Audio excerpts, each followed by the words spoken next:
pull them from that age into our age, but they got to want to go to that age. They like the age that they're at, and they have, except they do like they like our guns. Yeah, but they don't like our movies. They like our celebrities. Oh, they don't like all of our movies. They hate one movie. No, they don't like our movies. They like the guys with the camcorders taping our movies, and they buy it for free on a blanket on the ground. Hollywood's not getting any of that money, Greg. That is true. Listen, artists. They're not like behind the times. I mean, even at these protests, I see everybody with their iPhones taping the protests. So it's not like they're in another century than us. But no, that's a good point. They embrace the technology that allows them to propagate their hate. But according to their radical beliefs, they want to live at the time of Muhammad. Yeah, correct? It's like stop yelling death to America when you're holding an American iPhone in your hand, stupid. Exactly. Secondly, let's stop pretending like this is about that movie. Nobody saw that movie. That's true. That's true. That movie made Magic Mike look like Goodfellas. Used that joke earlier, by the way. Julian, I want to get you in on this. Okay.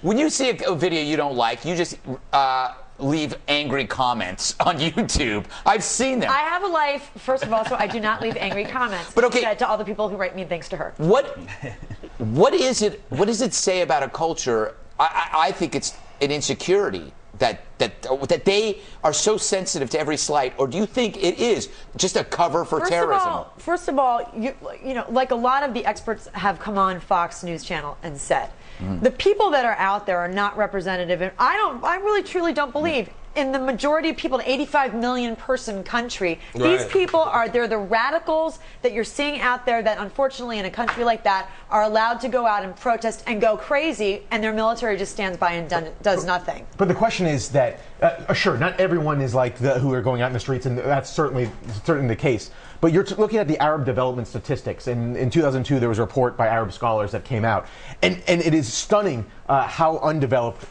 the Arab Middle East is, and you have to start questioning. There was a question of what has the West done to them, but what have they done to themselves, and why have they not been able to break out of this mire of poverty? Well, because you have these oppressive regimes like Ahmadinejad, the people that these young people who are going to college there and trying to go to these universities and make something of themselves. It's a totally different mindset from that kook and those who are trying to still lead the country. Yeah, plus it ain't like Western countries are rushing over there to help them develop and get what we got. Well, how much money do we send over there? What is that money? Nobody knows where that money goes. I mean, like the money we were sending to Libya. Didn't Gaddafi get that? So it went to every single one of those stupid blouses. But it's like, is that what Israel really want? Does Israel want countries all around them developed on the same level as them? Is that what they want? They would love it, I think. I think they would feel less under threat by a developed country that would want to trade with them rather than fight. So how do we make that happen? A good metaphor is if you're living on a street, you want to have good neighbors. You don't want to have crazy neighbors. Right, but you only want to have good neighbors who I don't want have you as what a you neighbor. want, who has what you got.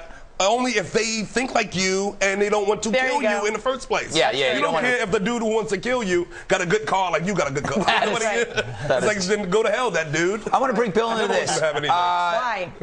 Sequel?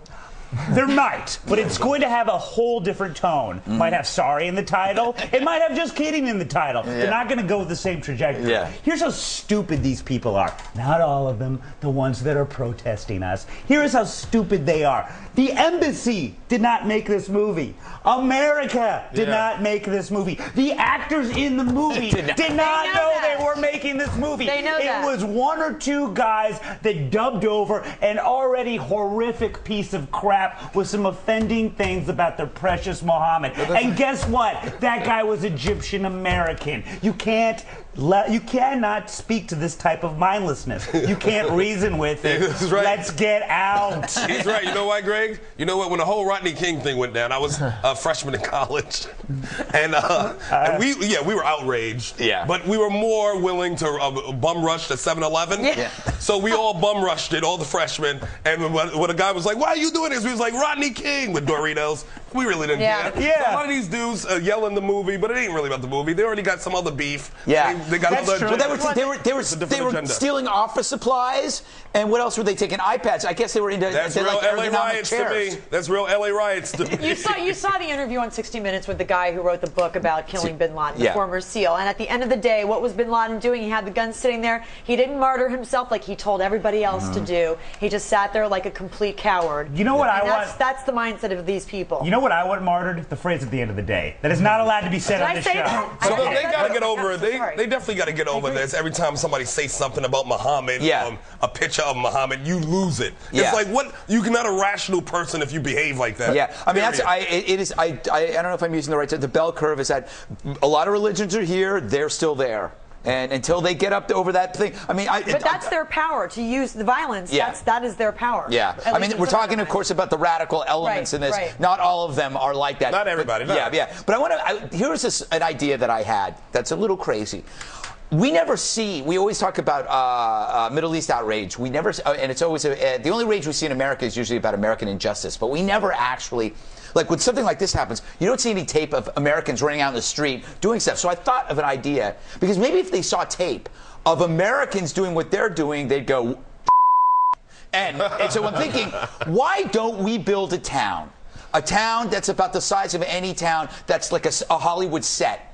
And when one of these things happens, we allow people in America to go burn it. Say we just film the whole thing, burn it. They're blowing crap up and everything, and then we film it, and that's on Fox News, that's on CNN, and the people in Egypt, the people in Liberia go, those guys are nuts. So it's kind of like a Field of Dreams, but Town of Dreams. It's Field of Dreams, yes. but Town of Nightmares. All you're saying is Oakland needs to be in the news. But can you imagine? Get cameras in Oakland. Considering how often they burn flags over there, can you imagine how many sets would have to be built? That's a great idea, though. It's a great idea. Or just take tape of people after an NBA championship of people up on like stuff, and then intersperse that in as well. How about NHL? Why you gotta go NBA? Because it's black people? Of course. NHL, they riot even more. Wait, are you assuming black people can't play hockey? In Canada they can. Well, you know, is it outlawed in the United States? No, they play in every team. I'm just making jokes. Send your tweets to Greg. I think the great remaining question in this whole thing is that this movie apparently cost $5 million. Yeah. No. The question is it American dollars or Zimbabwean dollars? Because after seeing that, I don't see where the $5 million it was. I watched it was so. You look at this movie and you go, there's no way. So it definitely was a cover for a terrorist act, and now you got all these people up in arms. And who cares? Don't cover them. I don't want to see it. And they're blaming Hollywood for this. Yeah. You know it's not a Hollywood movie. It's too many brown people in it. Ladies and gentlemen. Trust me, all the brown people are laughing right now. Yeah. But Denzel Washington's mad. Yeah, and so Samuel Jackson. And who's the guy that makes the family-oriented... Tyler Perry. Tyler Perry. Yeah. Yeah, I always felt like he was more into alternate families. But I'm talking about people that choose not to live in America. I don't know what he's talking about. From riots